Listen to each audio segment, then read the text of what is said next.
There was once a man wandering around a thick and dense forest, hoping he would catch prey for his next hunt. Days blurred into each other as he trudged through the biting cold, his stomach twisting with hunger, his body weakening. What was meant to be a quick trip had spiraled into a nightmare as he became lost in the brutal Canadian winter. But just when he thought he might succumb to the cold, he saw something, a flicker of movement in the corner of his eye. Driven mad by hunger, he lunged, sinking his teeth into raw flesh, ignoring the cries and the pain of his prey. Without a second thought, he devoured his catch, flesh by flesh, without remorse or hesitation. In his madness, he never questioned what was he eating.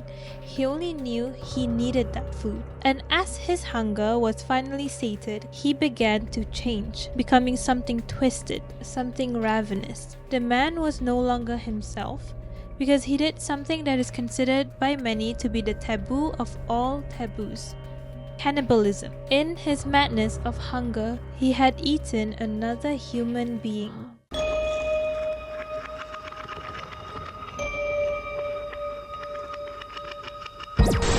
Content warning. This video includes description of violence, murder, death, rituals, and other supernatural content.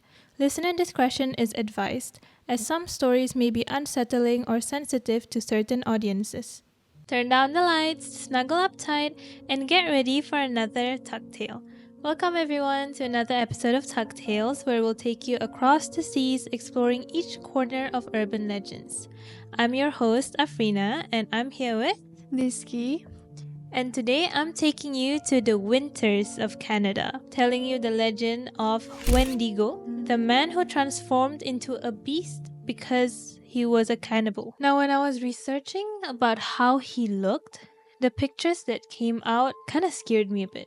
Oh yeah? He looked really scary. He looked more like a monster than a human. Let me just give you a little bit more detail so you'll have an idea. He's described as a creature so beast-like that he looked like an emaciated corpse. His eyes are sunken like a dead corpse. His ribs are protruding out of his chest, and he has long, bony limbs. His lips are shriveled, dry, or sometimes even bitten off completely. His teeth are widely exposed, like he was a skull. His fingertips are all gnawed off, revealing all his bones, resembling claws. And for their size, some people say that they're really big, they're giants, but others say that they grow in size every single time they eat. But what is Wendigo? How exactly did they come to life? There are many versions of the story, but one thing they all have in common is the idea that the creature represents greed.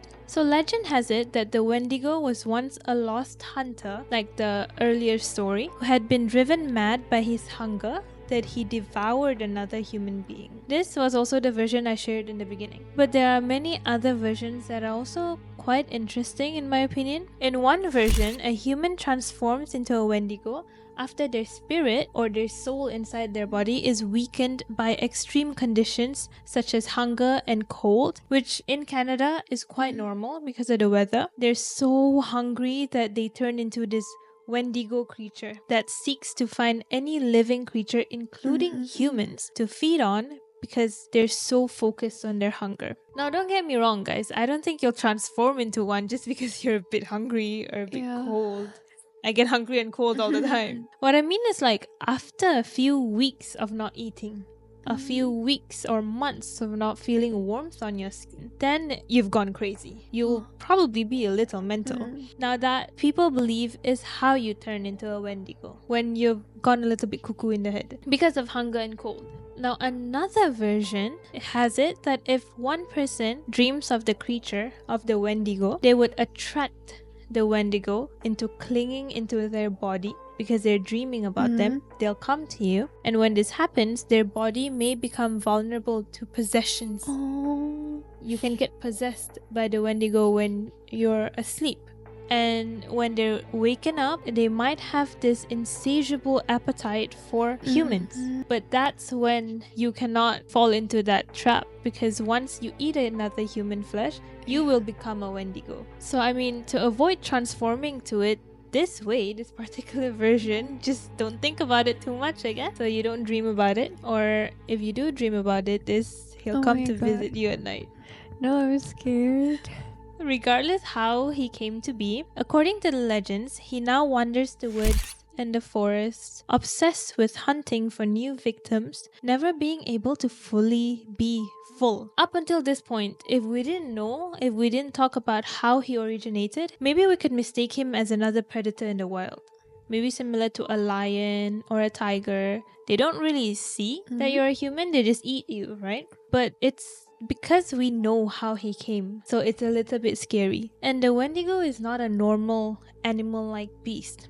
It actually has powers that are unique to the Wendigo. Unlike other terrifying carnivores, the Wendigo doesn't rely on chasing after his prey in order to capture it and to eat it. No, he doesn't do all that. Rather, one of his creepiest traits is the ability to mimic human voices. At night, if you're sleeping or something and if you hear voices, just continue sleeping, because you would hear him crying. He would shout, he would say, "Help, help me, please, I'm stuck, help." And he would sound like a real human. He would speak normally like another human to lure people away from the safety of their homes and civilization into the forest, when he would attack them and he would eat them and feast on them. But the Wendigo also has other powers that make it sound like, honestly, he can be included in the Avengers or something, because it sounds like he's really strong. So I'll just list out his powers to you, okay? He has superhuman physiology. He has superhuman strength. He has superhuman speed and agility. He's kind of immortal.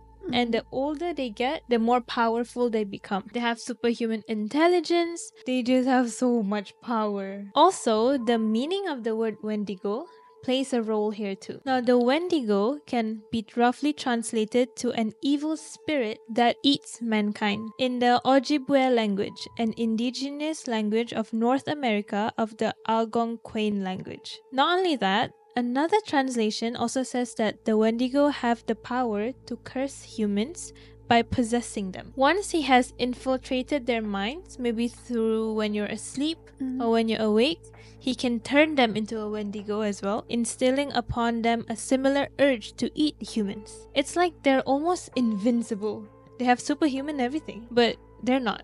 People say that some of their weaknesses are fire. They claim the Wendigo's heart must be cut out and melted or burned in a fire before its spirit is truly vanquished. But normal people cannot catch him to do this. Only a shaman can catch them by subduing them and then destroying them by using either fire, silver, steel, iron bullet, or a dagger. So you and I, we cannot do anything with the Wendigo. There is no way. Oh my god, that's so scary. Then what should we do?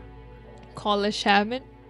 But that's also black magic. So just hope you don't encounter one.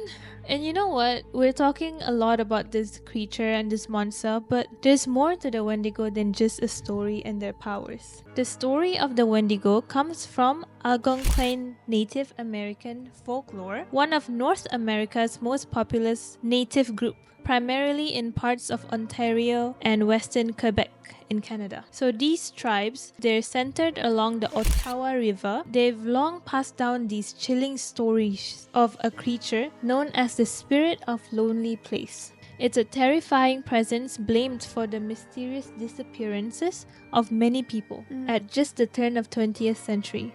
So back when it just turned 20th century, there were a lot of disappearance that they said was caused by the Wendigo. The Wendigo legend grew not just from tales, but from missing people and also real cases of murder and cannibalism that shook the country at the time. In 1879, a hunter named Swift Runner, he woke up one night and he did something that I would never do, you would never do, anybody sane would never do. He woke up and he killed his entire family. When he was tried for murder and found guilty, he told everyone why he did that. He said, "The Wendigo spirit entered my dreams." Oh my god. and he said, I need to eat my family. So I did.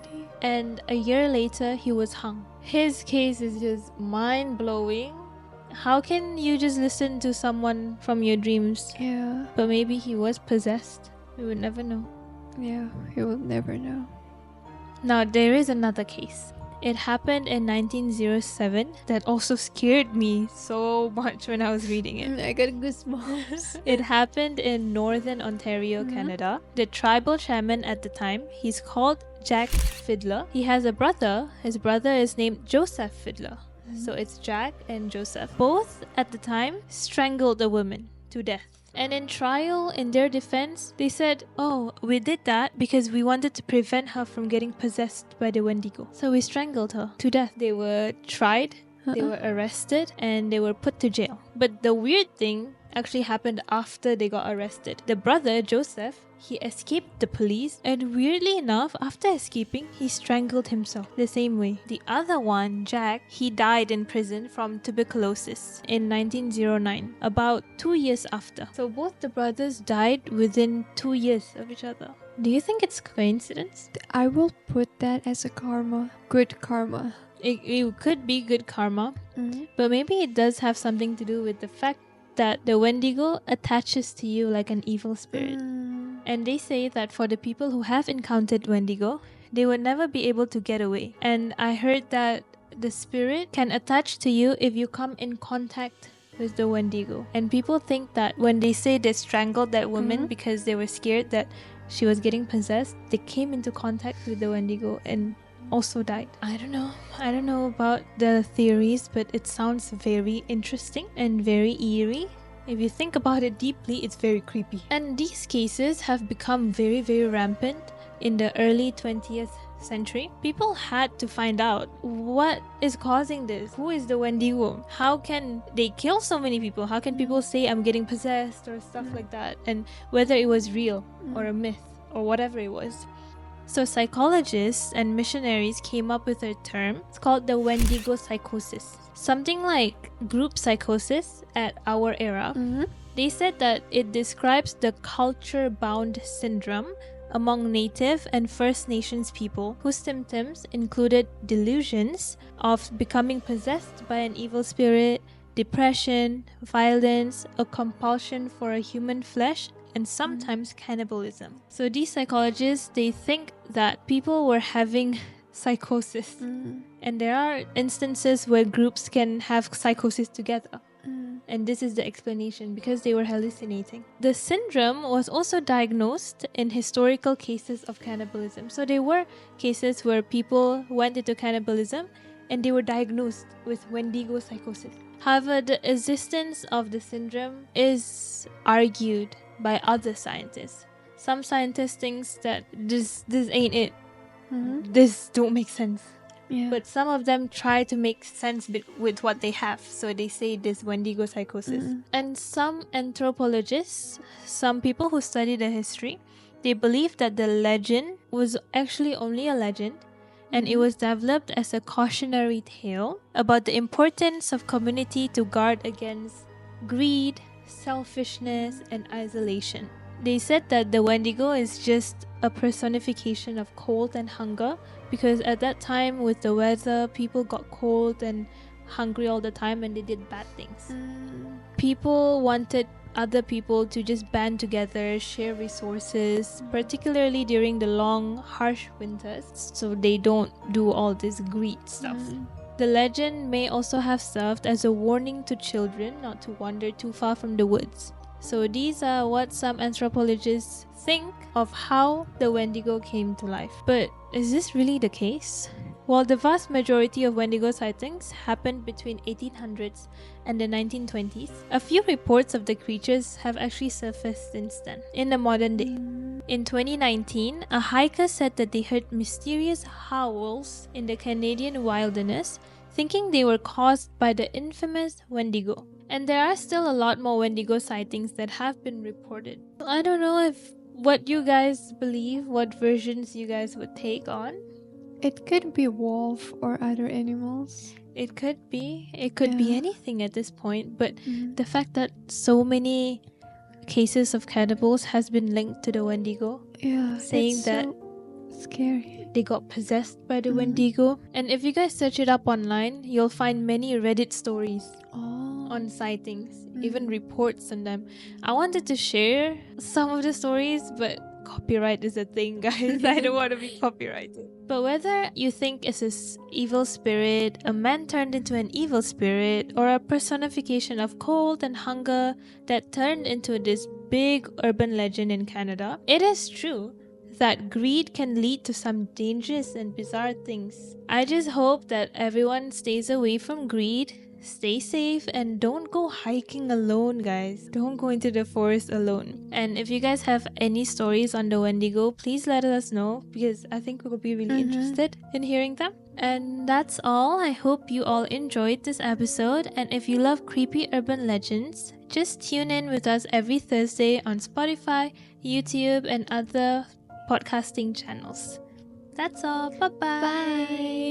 Bye.